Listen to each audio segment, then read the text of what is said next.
All right, shalom, shalom, shalom. First and foremost, I want to give all praise, all honor, and all glory to Yahweh, Bahashem, Yahweh Shai, Bahashem, Rachakwadash. I'd also like to give double honors to my elders, bishops, and apostles of Great Millstone that do well. And I would like to say peace and salutations to the Lord's elect, to the hopeful elect in 1/3. And Adon Ratazah, this lesson will be edifying as well as exhorting to the sincere sheep of Yahweh Bashem Yahushai Bahashem Rachakwadash and Tawada Abanawa Yahweh Bashem Yahushai Bahashem Rachakwadash for giving me the inspiration to do this lesson. And as the title reads, warning is an act of mercy. Okay, warning. All right, warnings are an act of mercy, and I may retitle it that verbatim, but warnings are an act of mercy. All right. And I was just sitting here, okay, and thought, getting ready for camp, watching videos, watching videos of elders, brothers, exhortations. And, it just dawned on me, about how that's love, man. That's actual mercy, because you got to think about people. Excuse me, I got to position myself. This Wi-Fi has been funny. You got to think about people around us, our own people. Okay, you got to think about our people around us who are not, given warnings, or they're not taking heed to warnings, and the judgment that's going to befall them is going to be brutal. So the mere fact that we get warnings, that's mercy. Okay, instead of just immediately being judged. Okay, the mere fact that we're being warned about what's coming, the MOTB, the destruction, the knowledge, having this knowledge, okay, is mercy. And, we have to take advantage of it. All right. Matter of fact, this precept just came to mind. Let's go to this real quick. I don't believe this is going to be a long lesson. I just wanted to capitalize on this thought that I was having. Let me see here. Let's go to 2nd Ezra 5 and 7, if I'm not mistaken. Let me see here. 2nd Ezra, was it 7 and 5? Let me see. Just give me a minute. Let me go here. I'm having a brain fart. Make no tarrying. Okay. KJVA 5 and 7. Oh, Ecclesiasticus. Excuse me. Wrong book. Jeez. All right, let me grab this real quick. I just want to do a quick exhortation, okay, is mercy. When you think about it, being a brother's keeper is mercy. It's love, like this is monumental, man. This is Sirach or Ecclesiasticus 7 and what is happening here? Let me go here. 5 and 7. Geez, you can tell I just woke up. 5 and 7. All right. Well, you're getting it in real time. Sirach 5 and 7, it says, make no tarrying to turn to the Lord. All right. Make no tarrying to turn to the Lord. So even being told, hey, get right. Hey, this. All right. So make sure audio is good. This is mercy, man. Okay. We are receiving mercy right now in the midst of the, your self-appointed hell. All right. Because we're all catching it. Okay. We're all going through it. All right. We're all being tried. We're all being purged. We're all being baptized. And in the midst of all that, there is a constant spirit of betterment being pushed upon us. There's a constant spirit of warning being sent to us. There's a constant spirit of edification being brought to us. And we have to utilize this time right now. All right. Because it's so easy to fall into the woe is me. It's so easy to be in the flesh. It's so easy to be lazy.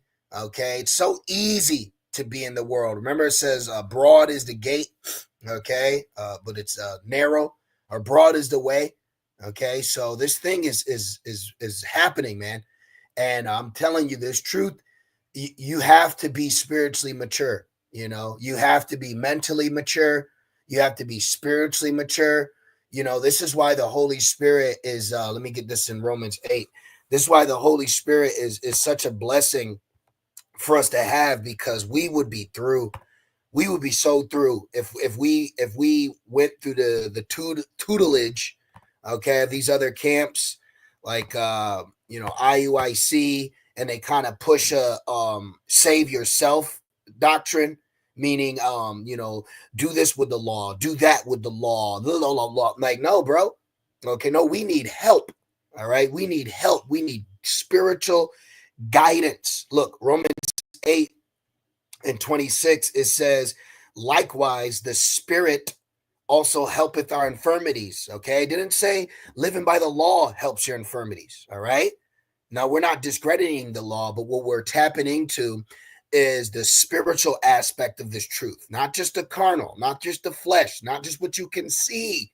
Okay, likewise, the Spirit also helpeth with our infirmities, for we know not what we should pray for as we ought. That means you don't even know what to pray for, man. Okay.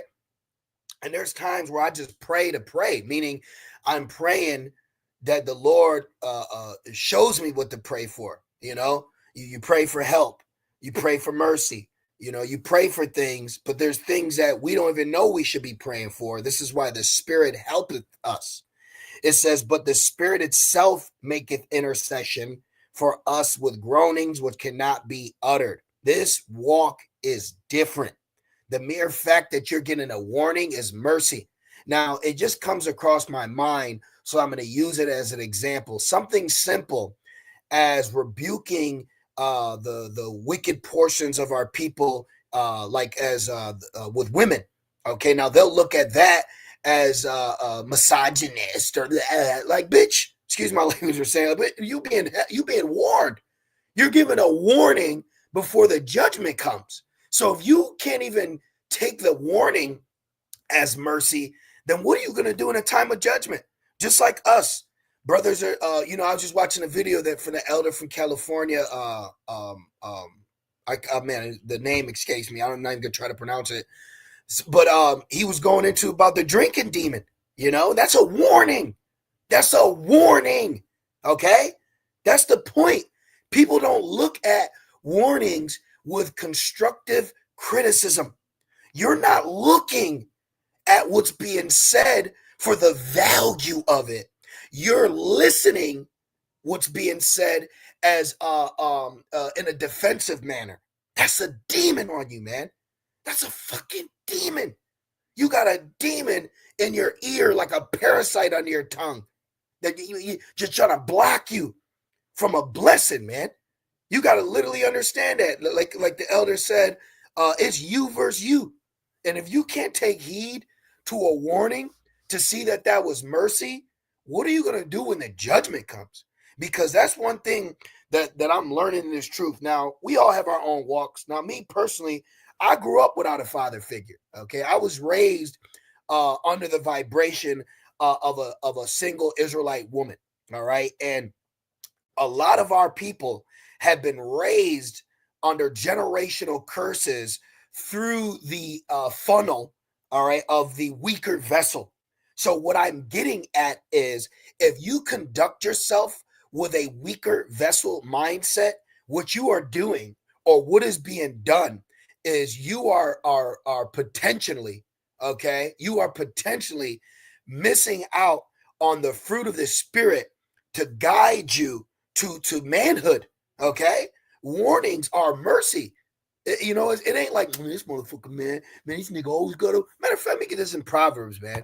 This is Proverbs 27:5. Open rebuke is better than secret love. That's that right there, man. Okay, the mere fact that you're being warned, the mere fact that someone's shedding light, okay, not everyone can handle that. Not everyone can handle a warning. Not everyone can handle a rebuke. Not everyone can handle a counsel, because they got so many demons that they haven't even figured out how to think for themselves. Do you know that your thoughts ain't even your thoughts? Okay?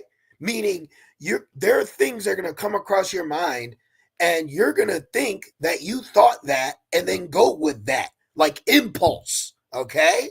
That's the flesh, man. That's the flesh. This flesh is against you. When you look around and realize that everything is set up against you, even you, that changes you, man. Okay. Especially as a man, not having a carnal father figure, but been given spiritual father figures, that changes you because it makes you man the F up. And you look around and you realize you got to be a man in this thing. Okay. You can't be a boy.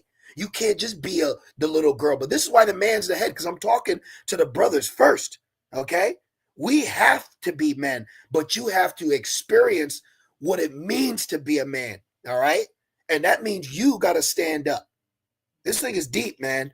Proverbs 27:5. Open rebuke is better than secret love. So if you can't handle open rebuke, but you don't understand that let's actually go to this word rebuke. Being corrected is better than someone in the background saying, man, I just love him. I just love him. I love everything about, but he got to love himself. You know, let me go on this real quick. Let's go to this word rebuke. Man, this is mercy, man. Being corrected is mercy. Okay. What's that scripture says? What is it? Loveth a wise man, he that loveth correction. There it is. Yep. Proverbs 12:1. Look at this. Whoso loveth instruction loveth knowledge, but he that hateth reproof is brutish. Okay. But one who hates correct, stupid. Okay. And a lot of our people hate being corrected. It's because they're stupid. All right. Idiot sandwich. And that's another part of this walk too. There's nothing wrong with accepting imperfection. All right. There's nothing wrong with being corrected. Oh man, I was wrong on that one. My bad. There's nothing wrong with that. What is the problem with correcting yourself? Or what is the problem with being corrected? Now, the mercies of the wicked is cruel. Look at Esau's correctional facility. You ain't getting corrected in there. Okay. You're being corrupted. All right. So we're being corrected now. We're being made wise now. All right. We're being humbled now. You don't want to get humbled in Jacob's trouble. And one thing that I notice about this world, you have to accept the fact that this world is fucking evil, man. Ain't no one out here to help you. Stop looking around thinking these people are supposed to help you. Okay. I used to get pissed off. I used to actually get mad that I didn't get help where Esau would claim there was help. And it was the Lord that had hey, this is why I told you no one shall buy you. This is why you have your Savior. This is why you have this, because I'm showing you that this world ain't shit. Even though it may say, hey, I'm here to help. Hey, no, they're all fronting. They're all faking. They're all pretending. The whole world lieth in wickedness. Don't fall for that trap, man. This is the true mercy right now. This is where you don't know what love is. This is real love. This is where the real love, because we've been caught up with Hollywood. We've been caught up with the witchcraft. So you have to be born again to what love is, right? Don't it say for the commandments is love? You see what I'm saying? So you got to start actually understanding what a man is, what love is, what truth is, okay, what mercy is. See? And that changes you, not for the worse, but for the better. Let me get this precept since I left it hanging.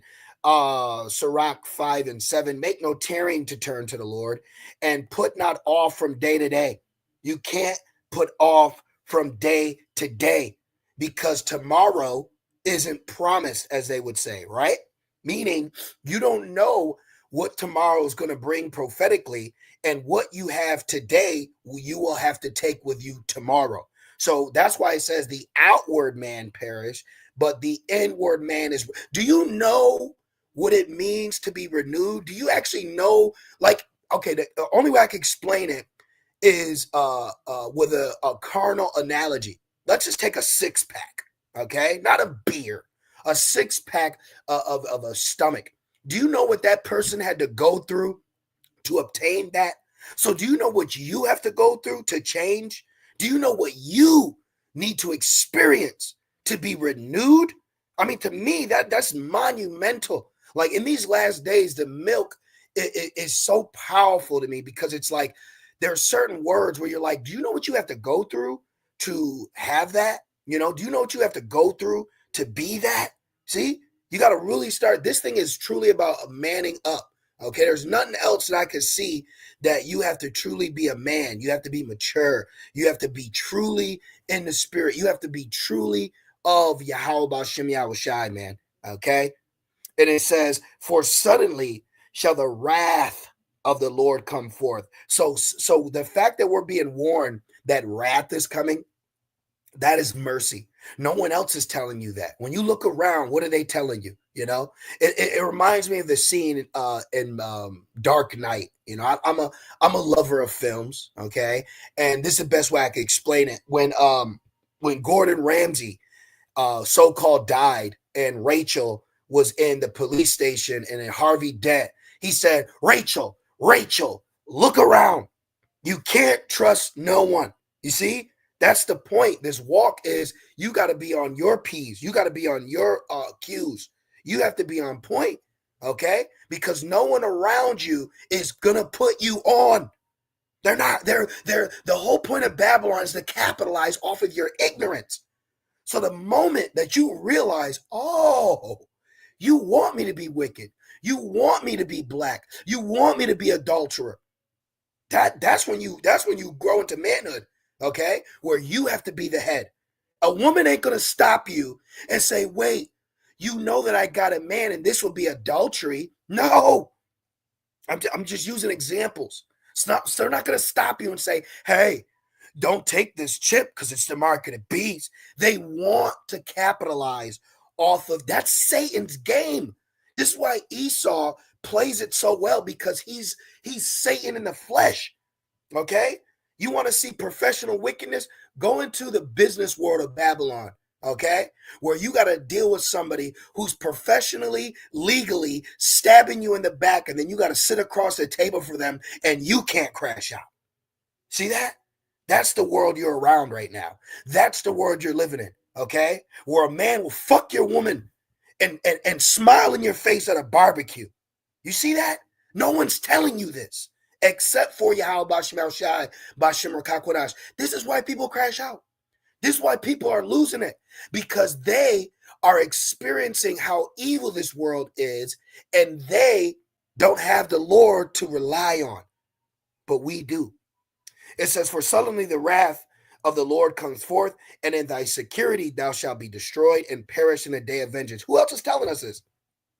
Who else is telling us, hey, don't be a nigga, or the Lord gonna get you? Who else is warning? Even the world of Christianity isn't warning people. Who's warning us? Who's helping us? Who's encouraging us? Who's in our corner? That's why I said I like that scene in Batman, because he's like, look, woman, look around. You thought you were good. Let me see if I can get that picture. Let me put what do you say? Harvey. I don't even know if I can get this. Harvey Dent warns Rachel. Let me see if I can get it. He said, Rachel, look around. Okay, I can't. All right, it ain't in there. I'm just a man of visualizations. Let me try this real quick. Let me put Rachel in police station. You know, this is monumental for me, man. You know, because these lessons are for myself too. This bitch. Rachel police station, Dark Knight. Let me try this real quick. I remember I was saying, it's okay, but I remember I was telling a brother, last summer we were in peril. And I said, bro, of course, outside of the Lord, outside of the brothers, but I said, bro, look around, man. If we didn't do this, if we didn't do that, who would have did this for us? Who would have got this for us? So when you don't get bitter, this truth really is set up to make you a man. Okay, this truth is truly set to make you into a man. And if you get offended at manhood, then you are not ready, okay, for Jacob's trouble. Now let me get real quick Hebrews. I mean, you know the scene. I was gonna look it up. Let's go to Hebrews. What is that? Hebrews is it 8 or is it 12? I think it's 8. Yeah, let's get this real quick. This is Hebrews 12 and Let's start at 4. Okay, real quick. Got to get ready for camp. Hebrews 12:4. It says, ye have not yet resisted unto blood, striving against sin. And ye have forgotten the exhortation which speaketh unto you as unto children. My son, despise not thou the chastening. Okay? You can't despise what's going on right now. You can't despise warning. You can't despise rebuke. You can't despise correction of the Lord, nor faint when thou art rebuked of him. For whom the Lord loveth, he chasteneth and scourgeth every son whom he receiveth. See, that is what they call it in the world: tough love, mercy. That's mercy, though. Okay, because you ain't just being scourged to death; you're being scourged to perfection. All right, you're being molded. So if you can't handle a warning, and you can't see that this warning isn't mercy, then you're not in the right spirit, man. Okay, a warning is given before judgment is laid. So it's like, oh, whoa, the water. I was thinking that literally myself. I said, man, the water for the warning, because if I didn't get this warning, but then receive the judgment would have been worse. So you're actually given a chance. You're under grace right now. You're given a chance. You're given a chance. You're being given an opportunity. We're given an opportunity right now, man. We cannot make light of it. That's why I went to that precept, make no tarrying. Okay? You got something that you got to work on. You got to work on it now. And I'm speaking to myself first. It says, for whom the Lord loveth, he chasteneth and scourges every son whom he receiveth. See? But then this world will try to chasten you, scourge you for them, for them. And I'm like, man, fuck you, F you. Now, I'll take the spiritual nuggets out of any situation, but we also know that this world is wicked, all right? And this world is set up to tempt you and try to take you from the Lord, That's why you got to be careful with your worldly endeavors, because that's exactly it. It's of the world. Do not expect this world to showcase mercy to you. It says, who shall bemoan you, Jake? Who's going to pity you? Car trouble, get the fucking work. Money trouble, pay your fucking bills. I'm using that emphasis of the so-called swearers because that's the energy they give without saying it like that. And that's how they win. They act like they care. They act like they're righteous, when in actuality, it's far from it. And majority of this place believes in the lies that they tell. So when you wake up to that and still can maintain, that's a blessing. It's like the Truman Show, but you're still in the show. See? It says, if ye endure, you have to endure. You have to endure. Do you know what positions you have to be in and still endure? There's so much meat in these scriptures that the best way I can explain it is scenarios. What kind of scenario do you need to be in to the fact that says you're going to have to endure? If ye endure chastening, Yahweh dealeth with you as with sons. For what son is he whom the father chasteneth not? Exactly. Okay. Like I'll give you an example personally, which I know is common. So at my job that I work, which I'm blessed to have a job, even though I fucking hate captivity, excuse my language, but we got to count the blessings. Okay. Instead of just always focusing on the curses. But in my job, there's partiality. Like I'm literally treated white glove effect, literally like white gloved. But then there's 2/3 that I work with and they get a pass. So you can look at that and get mad, but that's the flesh. Or you can look at it in the spirit and then that's peace. See? You see how simple, but how difficult it can seem? Warnings are mercy. All right. It says, but if ye be without chastisement, whereof all are partakers, then are ye bastards and not sons. So there's a lot of bastards out here. So you have to look at your situation if it's difficult and be thankful. Okay. Now, I heard this quote. He said, when pain comes, the thought should not be why me. The thought should be try me. Now that's spiritual strength. You have to be spiritually strong to be in this walk. So if you can't see warning is an act of mercy, then you got to recalibrate your thought process, because anything else is going to lead you down a path of destruction, man. Now, let me see what else I got. I feel like, let me get this. This is Ezekiel 33:7. So thou, O son of man, I have set thee a watchman unto the house of Israel. Therefore thou shalt hear the word at my mouth and warn them from me. So the mere fact, now I got a precept of this just to close it. The mere fact that we're being given warning is compassion. Being given warning is mercy. This is why there's a law of ignorance. Did you know even in Babylon, you cannot use ignorance as an excuse of breaking the law? But did you know, according to the Lord, that he winked at our ignorance? See that mercy? You see that mercy? Man, that's mercy, man. That's mercy to me. That's love to me. Mercy is love, okay? Mercy is love. Us being warned, okay, is love, man. Nobody else is warning us. Babylon hopes, like, even I'll give you another example. Going back, just fucking job I got. They have secret policies that they don't tell you about until you do against it. Then they pull you in the office. And I've seen it done to people. And I say, you fucking wicked, man. In my head, I say, you fucking wicked, man. You wicked, evil ass fucking people. But that's where they capitalize in ignorance. But the Lord winked at our ignorance. So what do you want? Do you want the mercy from the wicked or mercy from the Lord? Because the Lord gives out warnings. The wicked don't. The wicked don't. This is Second Chronicles 36:15. And Yahweh Ba'Shem Yahushai. The mere fact that we've been given the name is mercy, man. There's just so much to talk about. And the truth, prophecy, the doctrine, the Holy Spirit, grace, Yahushai, knowing who you are, It says, in Yahweh Ba'Shem Yahushai, the power of their fathers sent to them by his messengers, rising up betimes and sending, because he had compassion on his people and on his dwelling place. You see?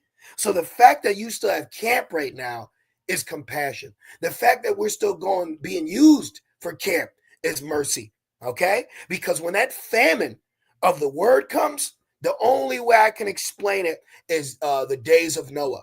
Now, one time I asked ChatGPT to give me a vivid description of the days of Noah, and the one thing that was it was a very good read, But the one thing that I want to say from it that I took, it said that there was a eerie holiness after the rain stopped, and it was only the ark and the water left. It said it was an eerie silence. Okay.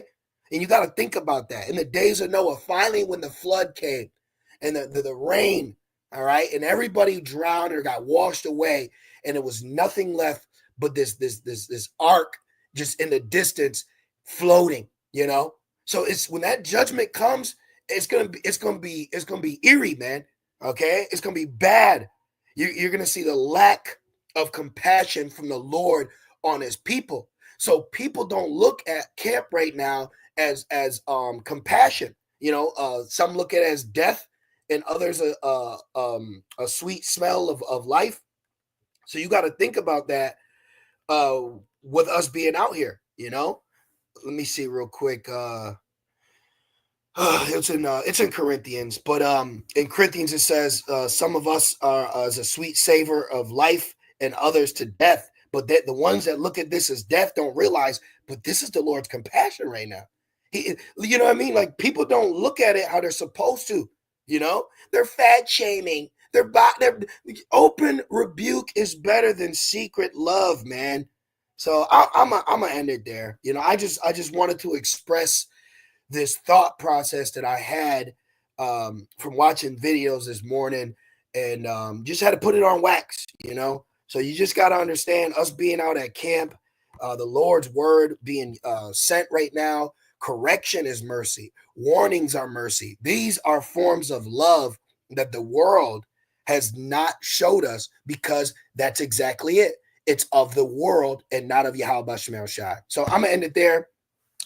I pray that this lesson was edifying. I truly pray that it was comforting and exhorting, to myself first, as well as to Yahweh Shai sheep, while we're still allowed to be inspired with the word, have this word, take heed to the word before that trouble comes, and trouble's coming, So, hey, I just want to say, call halal, Yahweh Bahashem Yahweh Shai, Bahashem HaKakwadash. Double honors to my elders, bishops, and apostles of Great Millstone that do well. Peace, safety, and salutations to the Lord's elect. With that being said, shalom.